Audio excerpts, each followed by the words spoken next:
अस्सलाम वालेकुम। मेरा नाम डॉक्टर आसिफ है।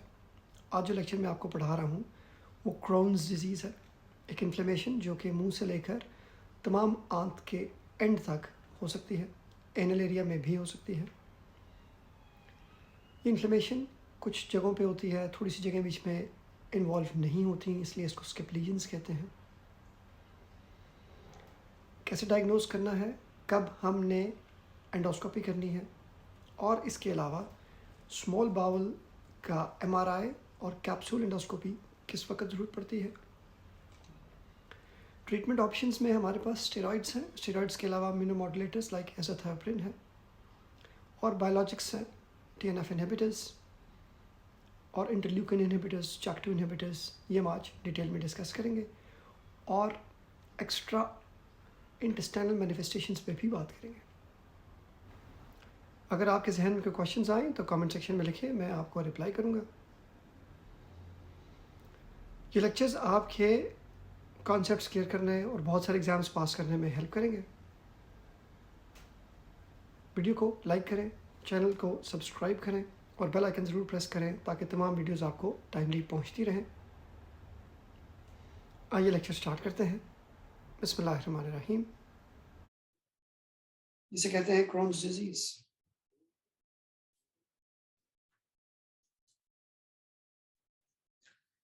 ये माउथ से लेकर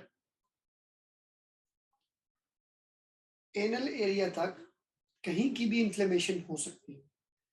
इसका मतलब ये है कि ये सिर्फ कोलन की इन्वॉल्वमेंट नहीं है। तो स्मॉल इंटेस्टाइन, लार्ज इंटेस्टाइन को मेनली इन्वॉल्व करती है।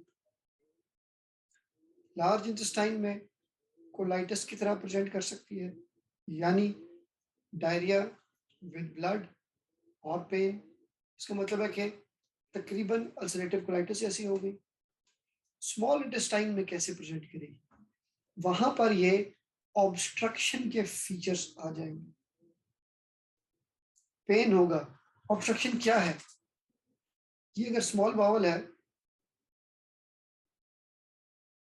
जैसे ये यहाँ पर स्ट्रक्चर बन गया, यहाँ पे नैरोविंग हो गई, तो नैरोविंग की वजह से जो स्टूल है वो आगे पास नहीं करेगा। ठीक है, आगे से जाना है कोलन में, तो ऑब्स्ट्रक्शन है, पेन होगा, वॉमिटिंग होगी, परफोरेशन हो सकती है।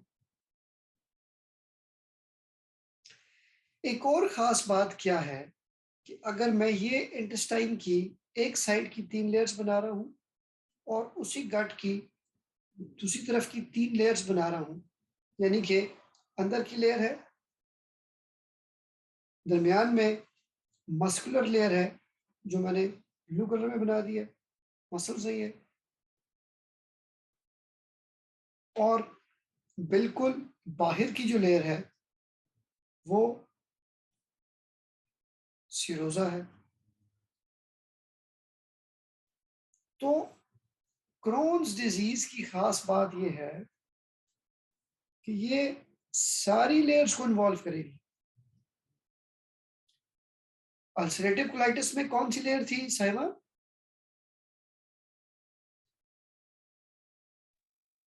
सर सिर्फ सुपरफिशियल अंदर की लेयर थी, ये लेयर थी। इसमें चूंकि सारी लेयर्स की इन्वॉल्वमेंट हो रही है, तो ये होगा कि यहां से इधर से इन्वॉल्वमेंट स्टार्ट हो गए, ये दूसरी तरफ गट को साथ मिला लेगी। इसे कहते हैं फिस्टुला। एंटीरो स्मॉल इंटेस्टाइन का दूसरी स्मॉल इंटेस्टाइन के साथ एक कनेक्शन बन जाना एंटीरो एंटेरिक फिस्टुला कहलाता है। अब ये फिस्टुला स्मॉल इंटेस्टाइन से कोलन तक बन सकता है, फिर हम इसे एंटेरो कोलोनिक फिस्टुला कहेंगे, और ये एंटेरो स्किन या जिसे कुटेनियस कहते हैं फिस्टुला भी बन सकता है। तो क्या ये फिस्टुला वाला कॉन्सेप्ट समझ में आया आप लोगों को?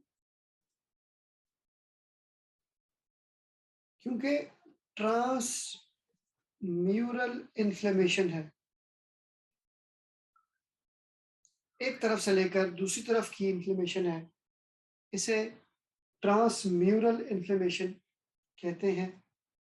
और ट्रांसम्यूरल इन्फ्लेमेशन में फिस्टुला हो सकते हैं, दूसरा ऑब्स्ट्रक्शन मिल सकती है, और तीसरी चीज होती है स्किप लीजन्स। मतलब कुछ पोर्शन इन्वॉल्व है, यहां से लेकर हो सकता है यहां तक इन्वॉल्व हो, आगे क्लियर हो, फिर इन्वॉल्वमेंट हो, इसे कहते हैं स्किप लीजन्स, जो हमें मुख्तलिफ टेस्टों पे मिल सकती है।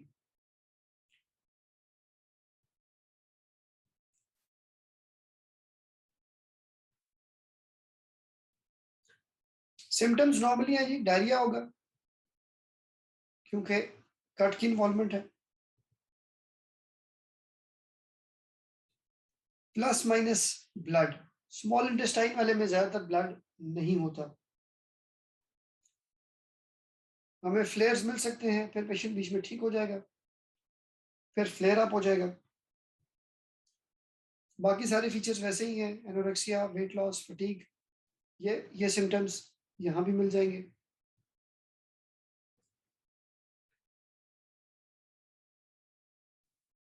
एक इम्पॉर्टेंट चीज क्या है, पेरी एनल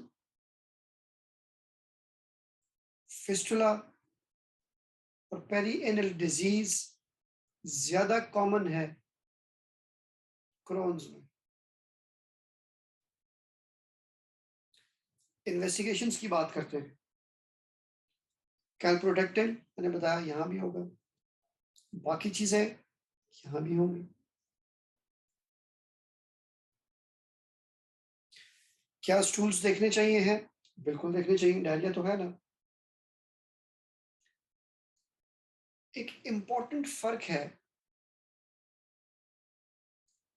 वो ये है कि स्मॉल इंटेस्टाइन को कैसे देखा जाए। हम कोलोनोस्कोपी तो करेंगे, मगर वो तो कोलोन के लिए है। हम एंटीरोस्कोपी कर सकते हैं, ये स्मॉल इंटेस्टाइन को देखता है, सिर्फ बायोप्सीज कर सकते हैं। या हम एमआरआई कर सकते हैं स्मॉल बाउल का, जिसमें हमें फिस्टुला मिल सकते हैं, हमें ऑब्स्ट्रक्शन के साइंस मिल सकते हैं।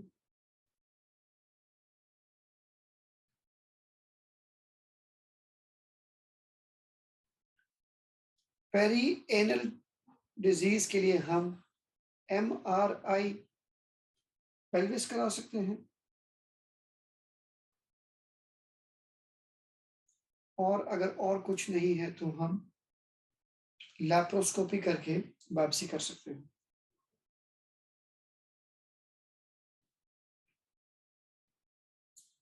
इसकी सेवेरिटी थोड़ी सी डिफरेंट है। वो कैसे, हम सेवेरिटी कैसे देखते हैं इन पेशेंट्स में? क्या मरीज को एब्डोमिनल पेन है या नहीं है, हाथ लगाने से एब्डोमेन टेंडर है कि नहीं है,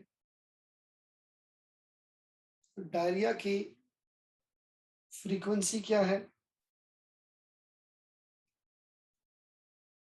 ऑब्स्ट्रक्शन है कि नहीं है बाउल की,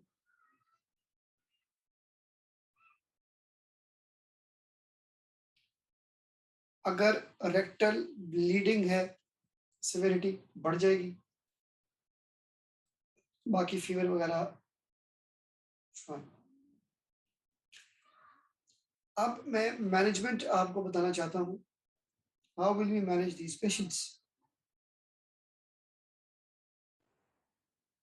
एक है जी कि हम स्टीरॉइड्स की बात करें, ओरल दे सकते हैं, आईवी दे सकते हैं, डिपेंडिंग ऑन द सिविरिटी, मरीज अगर खा सकता है कि नहीं खा सकता है। हम न्यूट्रिशन का ख्याल कर सकते हैं।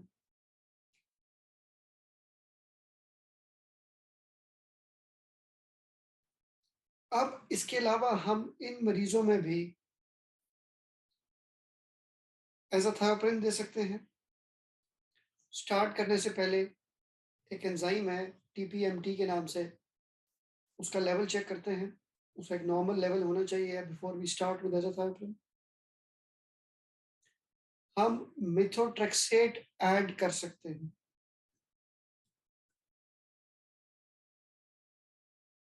यहाँ 2 चीज़ें नोट कीजिएगा। मैंने 5-ASA का ज़िक्र नहीं किया क्योंकि इनका कम रोल है।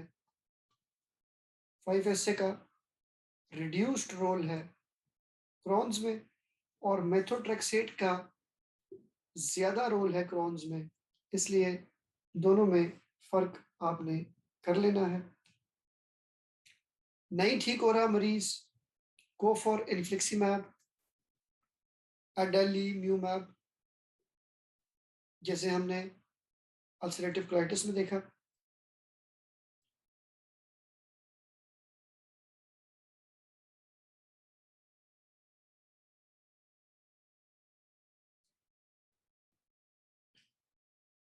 क्या हम वेडो दे सकते हैं? जी, वेडो हम दे सकते हैं। वेडोलिज्यूमाब जो पहले हमने ज़िक्र किया, we can give vedo as well. एक और है उस्टिक्युनिमैब।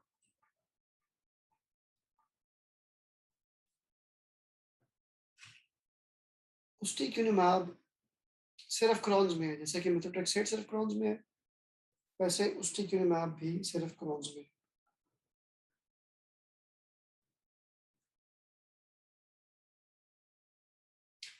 यही मेडिसिन्स हम लॉन्ग टर्म मेंटेनेंस के लिए दे सकते हैं।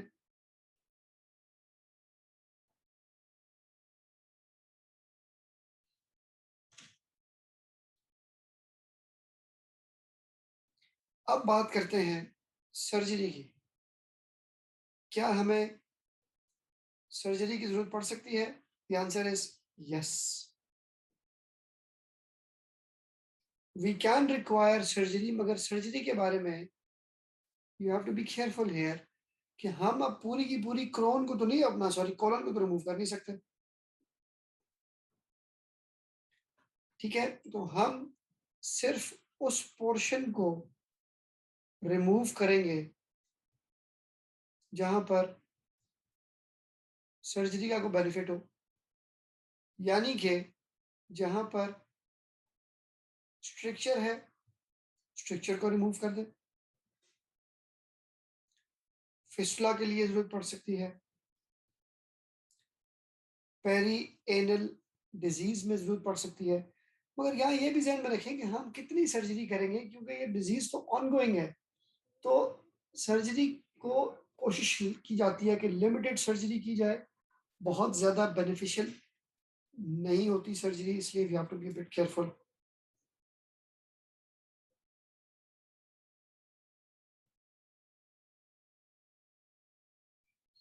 Any questions ji?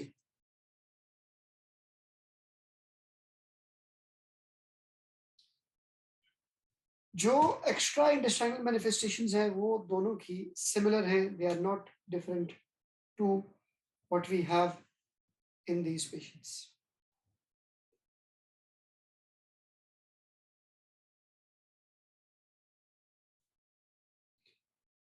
Very important topics, ulcerative colitis and Crohn's disease.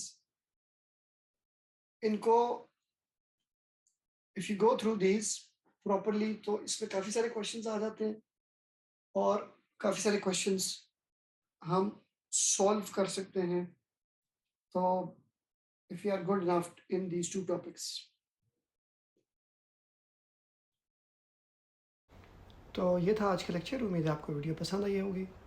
अगर जहन में कोई क्वेश्चंस आए तो कमेंट सेक्शन में लिखिएगा, मैं आपको रिप्लाई करूँगा। वीडियो को लाइक करें, चैनल सब्सक्राइब करें और बेल आइकन प्रेस करें ताकि तमाम वीडियोस आपको टाइमली पहुंचती रहें।